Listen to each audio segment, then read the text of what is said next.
Hello everyone and welcome to another video. Now don't worry, you've not clicked on the wrong channel by mistake. Today we are indeed looking at the RTX 5070 Ti. ASUS kindly sent me this Prime OC model, so I thought we'd benchmark it in this video, starting with a suite of 20 games at 1440p. I also wanted to share my perspective on availability and pricing for 5070 Ti's as a resident of the UK. Apparently prices start at £729. I've seen some online retailers listing cards starting at $799, but those are either sold out or not in stock. I wouldn't be surprised to see these prices suddenly go up if and when stock is replenished. Maybe that's just the pessimist in me, but the 5070 Ti's I have seen available start at $860. I've seen this specific one in stock at $999 at the time of this video, but not from ASUS. The ASUS eShop price is $739.99, but of course it says notify me instead of buy at the time of recording. I'd be interested to hear about pricing and availability where you live. Maybe leave a comment so we can build up an idea of the real world situation regarding this launch. Honestly, these cards almost feel like YouTuber exclusives. Anyway, the ASUS 5070 Ti Prime OC, and no frills, no RGB design. The only light I saw was from the red power LED when the system was off, indicating sufficient power from my 850 watt PSU, which I'm using with the included 3 8-pin to 16-pin adapter.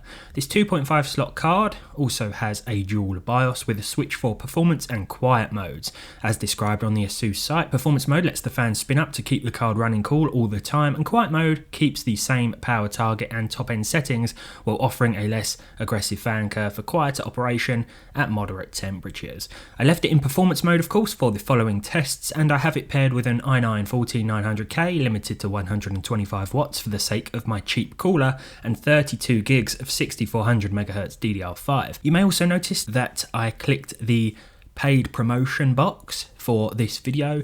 Now I was not paid for this review at all, but I was sent the card for purposes of review, so I felt that was important to clarify, and as it is an item of value, I wanted to click that box just to be as transparent as possible. But let's get into the games. Now we're going to start with Baldur's Gate 3. As I said before, all of today's games were tested at 1440p. Here we have the Ultra preset and TAA for an average of 159, a 1% low of 104, and a 0.1% low of 60. We can easily push this thing to 4K, not just here, but in a handful of other games with the higher graphical presets too. Next up we have Black Myth Wukong 1440p with the very high preset and DLSS on, but set to 100%, so we're actually not upscaling from a low resolution. This is native 2560 by 1440. Our average here was 82 FPS, the 1% low was 63, and the 0.1% low was 50. This is a very demanding game, and I found that when setting it to the cinematic preset, we saw dips below 60, or actually an average below 60, so very high was definitely a better place to be for this 5070 Ti. Now for Counter-Strike 2, you may want to use lower settings as it is an online competitive FPS title, but as this is a GPU benchmark, I went with the very high preset, but I turned MSAA off. We saw 455 frames per second on average, so ideal for high refresh rate monitors even with these higher settings, 1% low of 212 and a 0.1% low of 104. Kingdom Come Deliverance 2 next, one of my favourites. I've been playing it for a couple of weeks now, and I'm not only pleased with the game, but how well it runs on a wide variety of hardware. Now we do have an experimental mode, which is going to knock about 20 or 30 frames per second off the average, but with the Ultra preset, at this resolution we saw 111 FPS. This is with the default SMAA 2TX mode enabled as well. Our 1% low was 93 and our 0.1% low was 85. This looks absolutely fantastic with this preset at this resolution, and it's running well as it does on a wide range of hardware. You certainly don't need a top tier card like this in order to play this game with an enjoyable frame rate, that's for sure. It's quite the opposite with Spider-Man 2, at least in terms of consistency. Here with the very high preset and TAA, our average was decent, 114, but the performance was just all over the place. 57 as that 1% low and a 0.1% low of 50. Keep an eye on clock speeds and the GPU temperatures as well. This card remains fairly cool and it's certainly quiet under load. Red Dead Redemption now, the original game, before we move on to the sequel a little later on in the video. Of course, we have the Ultra preset here with DLAA, so native resolution. This game actually has a 144 FPS cap, which we were hitting with this card. No surprises there, really. The 1% low was 139 and the 0.1% low was 122. So this was a very consistent experience indeed, running around...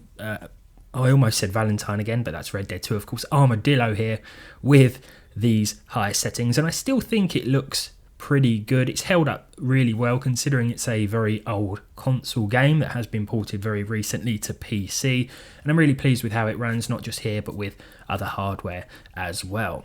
We have Starfield next, Ultra preset. Now this can be an absolute disaster on some hardware, and it doesn't run as well as I had hoped here with 100% resolution scale, 91 frames per second, so don't get me wrong, it's not a bad average. The percentile lows certainly leave something to be desired. We're looking at 52 and 36 respectively. On a wide range of hardware that I've tested this one with, it never runs all that well, and it's not the most cutting edge game visually out there either, so yeah, definitely playable at 1440p Ultra, but perhaps you may want to tone a few things down a bit just to give yourself some headroom for those more intensive areas. But it looks okay, looks pretty good actually at Ultra settings, but doesn't run as well as some of the other games we've tested today, and that's certainly an understatement. Next up we have The Witcher 3. I think that's our first game tested today that's actually hit over 200 frames per second, aside from CS2 earlier on, of course. 1440p as per usual with the Ultra preset and TAAU for an average of 204, a 1% low of 133 and a 0.1% low of 73. There was a brief spike in the frame time graph as we ventured into the city, but that's the only problem I really have to report for this one. Moving on to Stalker 2 with the high preset and TAA, we have 88 frames per second, a 1% low of 52 and a 0.1% low of 29. Another very demanding game here that runs okay with this card at this preset, but if you want higher frames than this, you may want to consider either a lower native resolution, a lower preset, or enabling some sort of upscaling. I've left that off until we get to the ray tracing benchmarks later on in the video, because I think testing how a card performs at native res is still the most important factor, at least in my opinion. Flight Simulator 2024 at the high end preset with TAA looks absolutely fantastic for 70 frames per second. The 1% low was 38 and the 0.1% low was 13. Because you've basically got the whole world to explore here, there are a few little dips and drops here and there, particularly when switching from the cockpit view to the view of the outside of the plane, but this is a fairly slow-paced and relaxing title most of the time, so these FPS dips and drops I don't think are as significant or problematic as they would be in a fast-paced online first-person shooter, for example. A little frame drop here and there doesn't matter as much in this one. Next up we have Call of Duty Black Ops 6, 1440p the Ultra preset for 129 FPS on average, a 1% low of 85 and a 0.1% low of 82. You might want to turn a few things down. This is a fast online shooter, of course, so the more frames the better, but I'm conflicted because this is a GP benchmark, so I like to test higher settings just to see what certain cards are capable of, and I think this was a somewhat decent experience overall. But as I said, you might want to turn a few things down.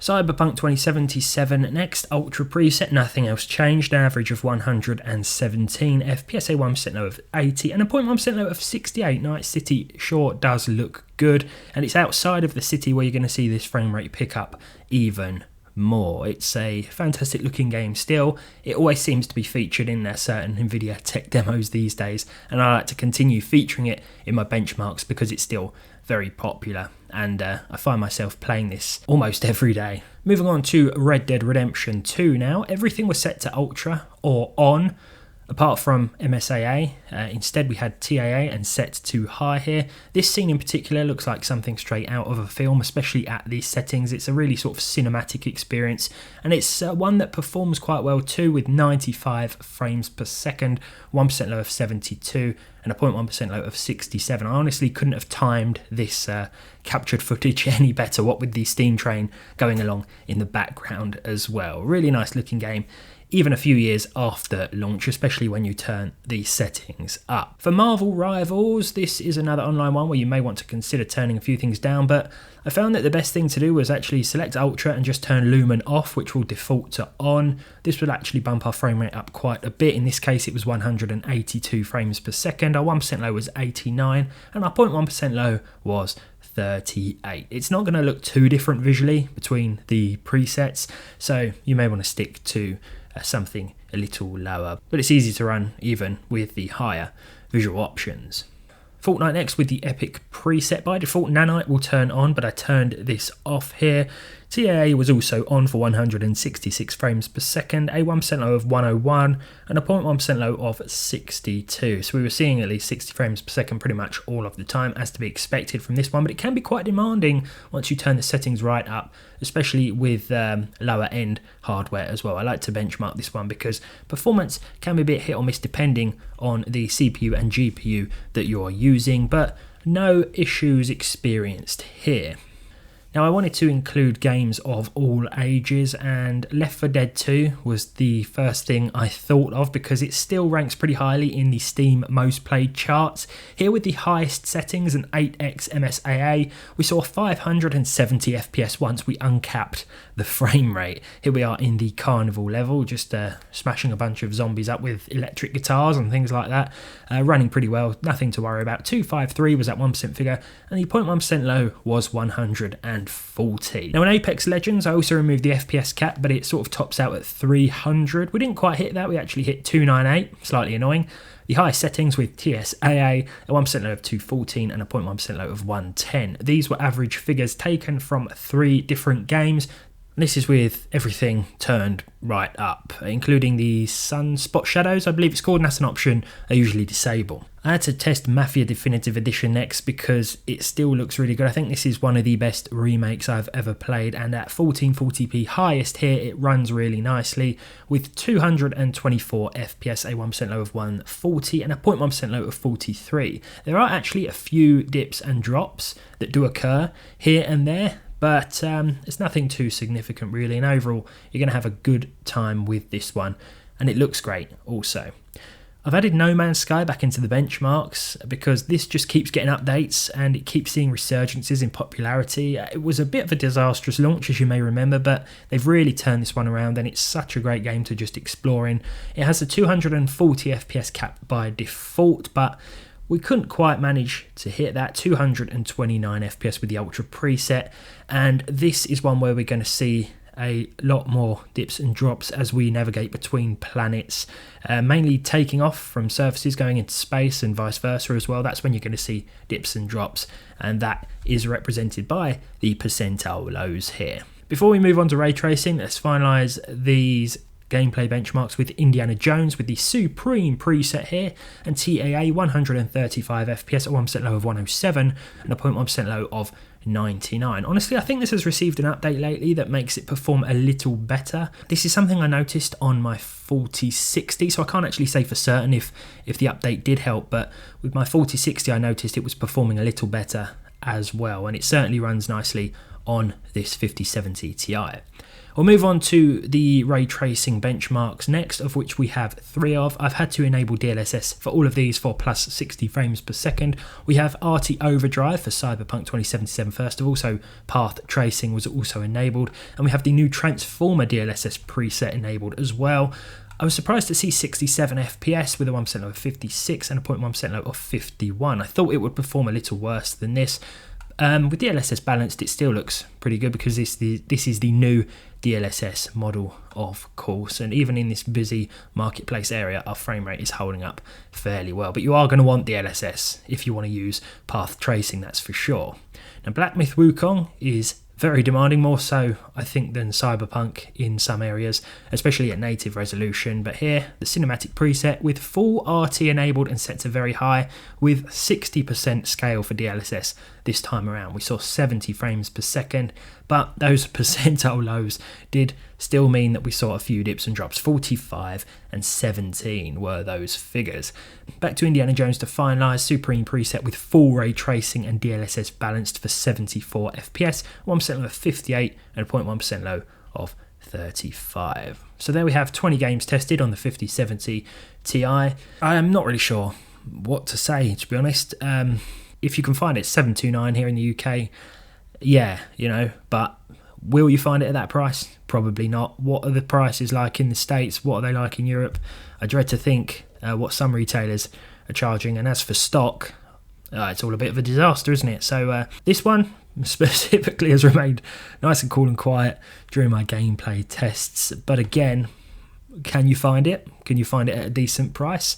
Is it priced to the point where the 5080 ends up being only £100 more and basically makes this thing redundant? There are a lot of factors to consider, but at the time of this video, availability is not good, pricing isn't that good either, and I can't say for sure when both of those things are going to improve. But let me know your thoughts down below. Let me know what pricing and availability is like where you live. Hopefully this benchmark video is helpful anyway if you do find one of these, or you want one of these and you want to know how it runs your games. And at the end of the day, that's what it's all about here on the channel, seeing how certain hardware performs for the purposes of helping you out. So that's all I can really say for this one. Thank you for watching, and I'll see you next time.